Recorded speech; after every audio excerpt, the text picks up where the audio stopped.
আসসালামু আলাইকুম। সংবাদে আপনাদের সবাইকে স্বাগত জানাচ্ছি। আমি ফিরোজ তোহা। শুরুতেই সংবাদ শিরোনাম।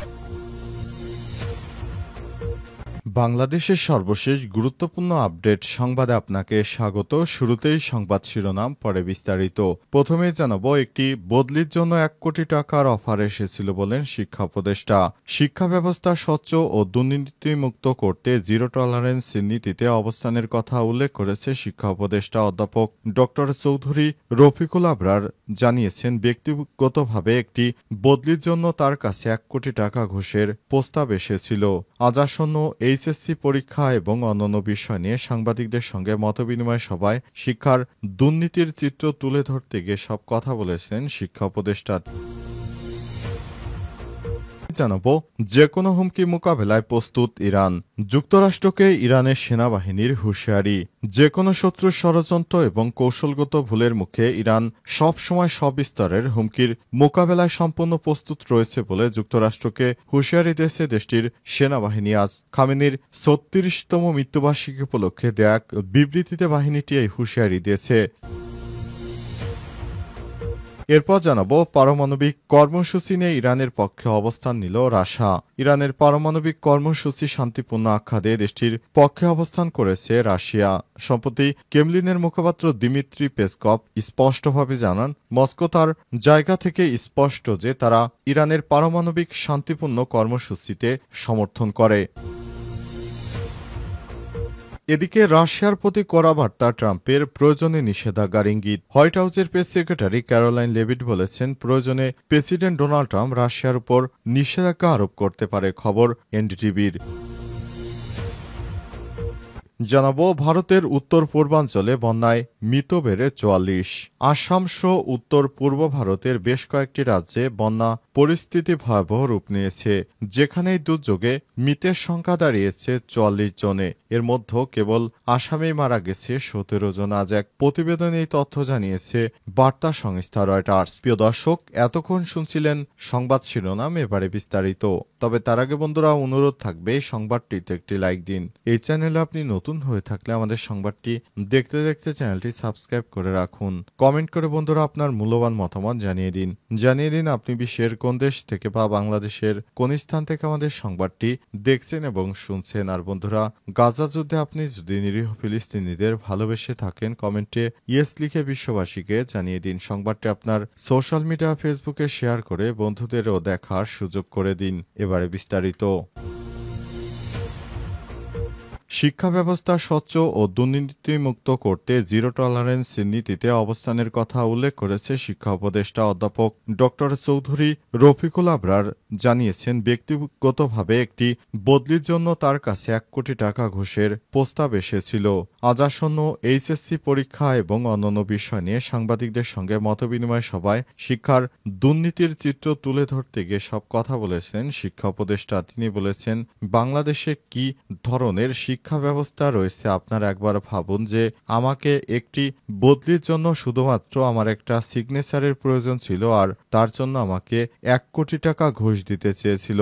কিন্তু বিষয়টি আপনারা ভালোভাবে পর্যবেক্ষণ করুন। দেখুন বাংলাদেশে কতটা দুর্নীতির পর্যায়ে মানুষ বাস করে। তারা শুধুমাত্র বদলির জন্যই এত টাকা অফার করতে পারে। তাহলে তারা কি পরিমাণ টাকা সেখান থেকে আয় করবে? তাদের উদ্দেশ্যই হচ্ছে যে কোনো উপায়ে তারা একটি নির্দিষ্ট জায়গায় যাবে, তারপর সেখান থেকে বিদেশে কিভাবে টাকা পাচার করা যায় সেটি তারা করবে। আর সেটি করতে গিয়ে দেশ কোথায় গেল, শিক্ষা কোথায় গেল, ধ্বংস হলো না কি হলো, এসব বিষয় তারা দেখবে। এটি কখনোই হতে পারে না। এ সময় তিনি আর বলেছেন, সেটি কোনোভাবেই মানা যায় না যে নিজের দেশের শিক্ষা ব্যবস্থা ধ্বংস করতেও তারা একবারও পিছনে তাকায় না। আবার আপনারা আরেকটা জিনিস লক্ষ্য করতে পারেন, তারা কিন্তু সবাই শিক্ষিত মানুষ। সুতরাং তারা শিক্ষিত হয়ে দেশটাকে কিভাবে ঝুঁকির মধ্যে ফেলছে। যে কোনো হুমকি মোকাবেলায় প্রস্তুত ইরানের সশস্ত্র বাহিনীর হুঁশিয়ারি। যে কোনো শত্রু ষড়যন্ত্র এবং কৌশলগত ভুলের মুখে ইরান সব সময় সব স্তরের হুমকির মোকাবেলায় সম্পূর্ণ প্রস্তুত রয়েছে বলে হুঁশিয়ারি দিয়েছে দেশটির সশস্ত্র বাহিনী। আজ ইমাম খোমেনির ৩৬তম মৃত্যুবার্ষিকী উপলক্ষে এক বিবৃতিতে সেনাবাহিনী এই হুঁশিয়ারি দিয়েছে। বিবৃতিতে বলা হয়েছে, ইরান নিঃসন্দেহে সব ধরনের সময় সমস্যা, চাপ ও নিষেধাজ্ঞা অতিক্রম করে তার পথ চলা অব্যাহত রাখবে এবং সম্মান ও মহত্বের চূড়ায় পৌঁছাবে যদি দেশটি ইসলামী বিপ্লবের সর্বোচ্চ নেতার নির্দেশনাকে আন্তরিকভাবে অনুসরণ করে ইরানের সশস্ত্র বাহিনীকে শক্তিশালী ও সক্ষম, সাহসী, বীরত্বপূর্ণ হিসেবে উল্লেখ করে বিবৃতিতে আরও বলা হয়েছে, আল্লাহর উপর ভরসা করে এবং কমান্ডার ইন চিফের অর্থাৎ সশস্ত্র বাহিনীর সর্বোচ্চ নেতার দূরদর্শী ও বুদ্ধিদীপ্ত নেতৃত্বে পরিচালিত ইরানের সশস্ত্র বাহিনী জাতির পক্ষে দৃঢ় অবস্থান রয়েছে। ইরানের সশস্ত্র বাহিনী জানিয়েছে, ইসলামী বিপ্লবের শত্রুদের সব ধরনের অপতৎপরতা এবং গতিবিধি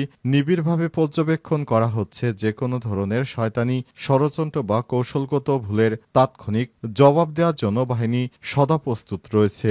এ বিবৃতির মাধ্যমে ইরান মূলত তাদের অভ্যন্তরীণ ঐক্য এবং প্রতিরক্ষা সক্ষমতা প্রদর্শনের পাশাপাশি আন্তর্জাতিক শত্রুদের প্রতি একটি কড়া বার্তা পাঠালো। সূত্র মেহের নিউজ এজেন্সির। পারমাণবিক কর্মসূচি নিয়ে ইরানের পক্ষে অবস্থান নিল রাশিয়া। ইরানের পারমাণবিক কর্মসূচিকে শান্তিপূর্ণ আখ্যা দিয়ে দেশটির পক্ষে অবস্থান নিয়েছে রাশিয়া। সম্প্রতি ক্রেমলিনের মুখপাত্র দিমিত্রি পেসকভ স্পষ্টভাবে জানিয়েছেন, মস্কো চায় ইরানের পারমাণবিক ইস্যু শান্তিপূর্ণ সমাধান হোক এবং এই ক্ষেত্রে তেহরানের বৈধ অধিকার রক্ষা করা হোক। আজ রাশিয়ার নিউজ এজেন্সি তাস তাদের প্রকাশিত এক প্রতিবেদনে এই তথ্য নিশ্চিত করেছে। প্রতিবেদনে তিনি বলেছেন, আমরা ইরানের পারমাণবিক সমস্যা শান্তিপূর্ণভাবে সমাধানের প্রচেষ্টাকে সম্পূর্ণভাবে সমর্থন করি। বিশ্বের প্রতিটি রাষ্ট্রই শান্তিপূর্ণ পারমাণবিক শক্তি ব্যবহারের অধিকার আছে এবং এটি আন্তর্জাতিক পরমাণু শক্তি সংস্থা IAEA এবং বৈশ্বিক সম্প্রদায়ের করা নজরদারিতে হওয়া উচিত। পেসকভ আরও উল্লেখ করে বলেছেন, এই ধরনের কর্মসূচি বিশ্বের অনেক দেশেই পরিচালিত হচ্ছে এবং আমরা বিশ্বাস করি ইরান সহ সব দেশে অধিকার থাকা উচিত। রাশিয়া ইরানের দেওয়া সরকারি বক্তব্যের উপর আস্থা রাখছে, যেখানে তেহরান জানায় তাদের পারমাণবিক কর্মসূচির পেছনে কোনো সামরিক উদ্দেশ্য নেই। মুখপাত্র আরও বলেছেন, ইরানের বিরুদ্ধে পারমাণবিক অস্ত্র তৈরির যেসব অভিযোগ রয়েছে, আমরা সেসব বিষয়ে ইরানের সরকারি বিবৃতিকে প্রধান ভিত্তি হিসেবে দেখি। ইরান পরমাণু অস্ত্র তৈরির কোনো পরিকল্পনা বা ইচ্ছা রাখে না, তাদের এই অবস্থানকে আমরা গ্রহণ করেছি। এদিকে ইরান যুক্তরাষ্ট্র পারমাণবিক আলোচনা প্রেক্ষাপটে নতুন কিছু তথ্য সামনে এসেছে। মার্কিন প্রেসিডেন্ট ডোনাল্ড ট্রাম্প পূর্বে বলেছিলেন যুক্তরাষ্ট্র ইরানকে ইউরেনিয়াম সমৃদ্ধকরণের অনুমতি দেবে না, কিন্তু মার্কিন সংবাদ মাধ্যম অ্যাক্সিওস জানিয়েছে চলতি বছর 30 মে ওয়াশিংটনের পক্ষ থেকে ইরানকে একটি প্রস্তাব দেওয়া হয়েছে, যেখানে সীমিত পরিসরে ইউরেনিয়াম সমৃদ্ধির অনুমতি দেওয়া হয়েছে। প্রসঙ্গত, ওমানের মধ্যস্থতায় ইরান ও যুক্তরাষ্ট্রের মধ্যে 23 মে রোমে অনুষ্ঠিত হয় 5ম দফা আলোচনা। ওমানের পররাষ্ট্রমন্ত্রী বদর আল বুসাইদি বলেছেন, কিছু অগ্রগতি হয়েছে, তবে তা এখনও চূড়ান্ত নয়। ইরানের প্রধান আলোচক এবং পররাষ্ট্রমন্ত্রী আব্বাস আরাঘচি আশাবাদ ব্যক্ত করে বলেছেন, আরও 1 বা 2 রাউন্ড আলোচনার মধ্য দিয়ে আমরা ইতিবাচক সমাধানে পৌঁছাতে পারব। রাশিয়ার প্রতি কড়া বার্তা ট্রাম্পের, প্রয়োজনে নিষেধাজ্ঞার ইঙ্গিত। হোয়াইট হাউসের প্রেস সেক্রেটারি ক্যারোলাইন লেভিট বলেছেন, প্রয়োজনে প্রেসিডেন্ট ডোনাল্ড ট্রাম্প রাশিয়ার উপর নিষেধাজ্ঞা আরোপ করতে পারে। আজ এক প্রতিবেদনে খবর দিয়েছে পাকিস্তানের সংবাদ মাধ্যম জিও নিউজ। এক সংবাদ ব্রিফিংয়ে তিনি জানান, ফিলিস্তিনির খাদ্য সহায়তা পৌঁছে দেওয়ার জন্য গাজায় রিলিফ ফাউন্ডেশন গঠন করা হয়েছে এবং সাহায্যের জন্য অপেক্ষমান মানুষের উপর গুলিবর্ষণের খবরকেও গুরুত্বের সঙ্গে বিবেচনা করা হচ্ছে।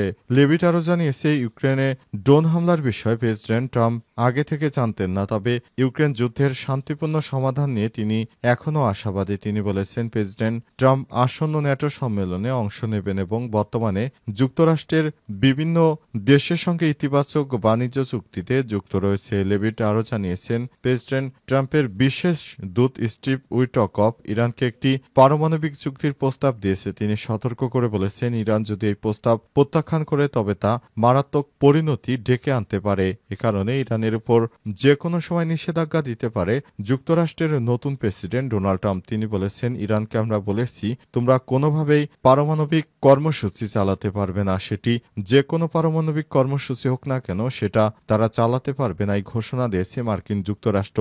ইরান যদি যুক্তরাষ্ট্রের এই কথা না মেনে তারা তাদের মতো পারমাণবিক কর্মসূচি চালায় তাহলে ভয়ানক পরিণতি অপেক্ষা করছে।